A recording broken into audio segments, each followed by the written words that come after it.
क्या चिराग पासवान महागठबंधन में जाएंगे या एनडीए में बने रहेंगे? ये तमाम सवाल आपके जहन में उठ रहे होंगे। नमस्कार, सिटी पोस्ट में आपका स्वागत है। मैं हूं श्रीकांत प्रत्युष। लगातार चिराग पासवान के तेवर तल्ख हैं। लगातार वो नीतीश सरकार पर हमला बोल रहे हैं। लगातार चुनाव तैयारी की बात कर रहे हैं। अकेले चुनाव मैदान में उतरने का संकेत दे रहे हैं। तो जाहिर है कि आपके जहन में भी ये सवाल उठ रहा होगा कि क्या चिराग पासवान अकेले चुनाव मैदान में उतरेंगे या फिर महागठबंधन के साथ जाएंगे, क्या एनडीए को छोड़ देंगे? इन तमाम सवालों का जवाब हम ढूंढने की कोशिश करेंगे इस वीडियो में। आपको बता दें कि भले चिराग पासवान के तेवर तल्ख लग रहे हैं और ऐसा लग रहा है कि बीजेपी चिराग पासवान आमने सामने हैं।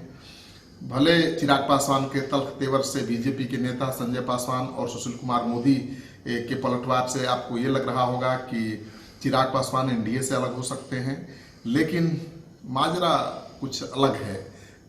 ऐसा होने नहीं जा रहा है।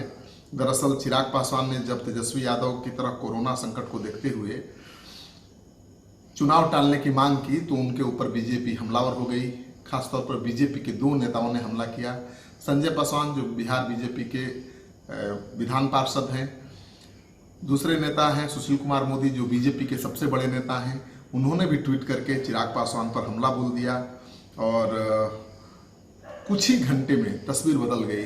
संजय पासवान के सुर बदल गए और सुशील कुमार मोदी का ट्वीट डिलीट हो गया और ट्वीट बदल गया। क्या है इसका मतलब? चिराग पासवान के खिलाफ बयान देना इन नेताओं को महंगा पड़ा, इनको बैक फुट पर आना पड़ा। आखिर क्या कारण है कि चिराग पासवान ने बैक फुट पर ला दिया बीजेपी के इन दो बड़े नेताओं को? ये भी बहुत बड़ा सवाल है और इसका जवाब आप जान जाएंगे तो आपको पता चल जाएगा कि चिराग पासवान आगे क्या करने वाले हैं। संजय पासवान ने कहा था कि जेडीयू और बीजेपी को चिराग पासवान की दरकार नहीं है। बीजेपी जेडीयू सरकार बनाने में खुद सक्षम है। इसी तरह से सुशील कुमार मोदी ने ट्वीट किया। ट्वीट की भाषा सुनिए। विधानसभा चुनाव समय पर हो या टल जाए, एनडीए आयोग के निर्णय का पालन करेगा। हम हर स्थिति के लिए तैयार हैं, लेकिन जैसे कमजोर विद्यार्थी परीक्षा टालने के मुद्दे खोजते रहते हैं, वैसे ही कुछ दल चुनाव टालने के लिए दबाव बना रहे हैं। ये सुशील कुमार मोदी का ट्वीट था, लेकिन कुछ ही घंटे में संजय पासवान के सुर बदल गए।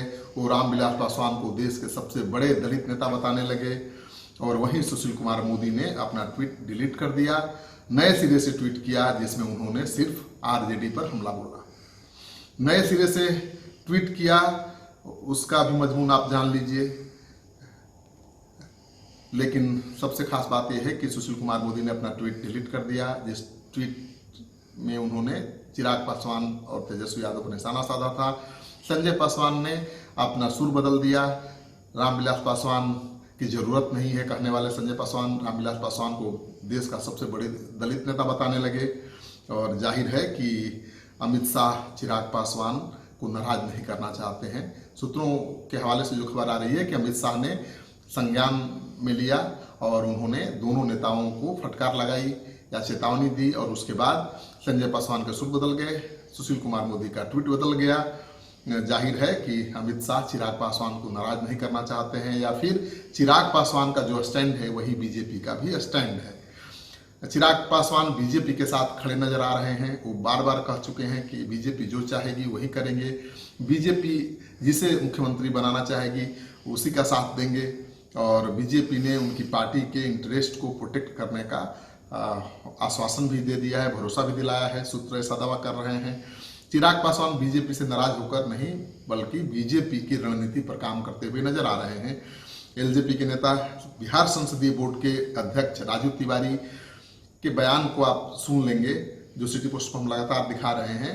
उससे भी अंदाजा मिल जाएगा कि चिराग पासवान भले तल्ख तेवर दिखा रहे हैं, भले संकेत दे रहे हैं कि वो एनडीए को छोड़ सकते हैं, लेकिन महागठबंधन के साथ वो नहीं जाने वाले हैं, तेजस्वी यादव के साथ नहीं जाने वाले हैं। अगर तेजस्वी यादव के साथ चिराग पासवान नहीं जाएंगे तो क्या वो अकेले चुनाव मैदान में उतरेंगे? उनकी पार्टी इतनी ताकतवर नहीं है। उनकी पार्टी ताकतवर है, किसी की सरकार बना सकती है, बिगाड़ सकती है, लेकिन इतनी ताकतवर भी नहीं है कि अपने दमखम पर विधानसभा चुनाव लड़ ले। जाहिर है चिराग पासवान एनडीए के साथ ही बने रहेंगे और शर्त यही है कि उनकी सीटें कम नहीं होनी चाहिए। देखिए, नीतीश कुमार जेडीयू के नेता हैं, पिछला चुनाव लड़े थे आरजेडी के साथ, अब बीजेपी के साथ आ चुके हैं। तो जाहिर है कि बीजेपी की भी कुछ सीटें कम होंगी पिछले विधानसभा चुनाव से। नीतीश कुमार पहले जितनी सीटों पर बीजेपी के साथ रहते हुए चुनाव लड़ते थे उससे थोड़ा नीचे आना पड़ेगा, और चिराग पासवान को भी कुछ सीटें सेक्रीफाइस करनी पड़ेंगी। लेकिन ये समझौता सम्मानजनक होगा, क्योंकि अमित शाह ने संकेत दे दिया है कि चिराग पासवान को छोड़ना नहीं चाहती है। चिराग पासवान की अहमियत को समझिए। चिराग पासवान के पास 5-6% ही वोट है, लेकिन वो वोट ट्रांसफरेबल है। पासवान जहां भी जाते हैं, जिस पार्टी के साथ चले जाए, उनका वोट उनके साथ चला जाता है, उनके समर्थक उनके साथ चले जाते हैं। ये ताकत और ये क्षमता बाकी किसी दूसरे नेता में नहीं है। अगर यही वोट ट्रांसफर कराने की क्षमता उपेंद्र कुशवाहा में होती तो शायद नीतीश कुमार उनको ठिकाने इतनी आसानी से नहीं लगा सकते थे। जीतन राम मांझी में भी यही अगर क्षमता होती तो आज आरजेडी में उनको अहमियत मिलती। महागठबंधन में ऐसे वो नजरअंदाज नहीं किए जाते। रामविलास पासवान जीतन राम मांझी नहीं है, और न ही उपेंद्र कुशवाहा की तरह उनको आसानी से ठिकाने लगाया जा सकता है। तो बीजेपी को पता है कि उनकी सरकार, एनडीए की सरकार बिहार में तभी बन पाएगी जब चिराग पासवान साथ होंगे। इसलिए बीजेपी किसी भी कीमत पर चिराग पासवान को छोड़ना नहीं चाहती है। और चिराग पासवान के पार्टी के नेता राजू तिवारी ने जो बयान दिया है सिटी पोस्ट को, और उन्होंने कहा है कि तेजस्वी यादव का नाम भी नहीं सुनना चाहते चिराग पासवान, जाहिर है महागठबंधन के साथ वो नहीं जाएंगे। तो जो तमाम सवाल उठ रहे थे आपके जहन में चिराग पासवान के तल्ख तेवर को देखकर, उनके बयान को देखकर, उन तमाम सवालों का जवाब मिल गया है। चिराग पासवान बीजेपी की रणनीति पर काम कर रहे हैं। बीजेपी से उनकी अच्छी दोस्ती है, बीजेपी के भरोसे में है, और बीजेपी उनकी मदद कर रही है। चिराग पासवान एनडीए को छोड़कर महागठबंधन के साथ फिलहाल जाने के मूड में नहीं है।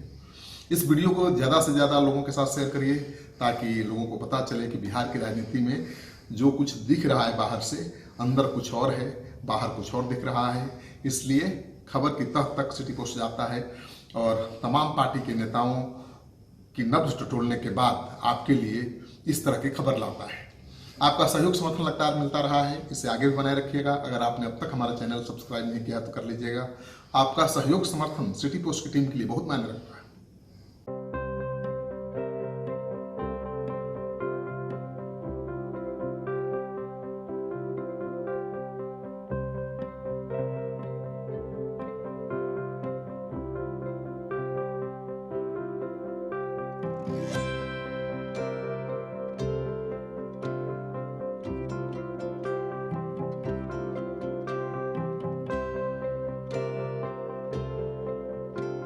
एक जिंदगी बचाने वाले को हीरो कहते हैं, और 1000 जिंदगी बचाने वाले को health care worker. Our heart never hardens, our temper never tires. Our touch never hurt. We value what we do.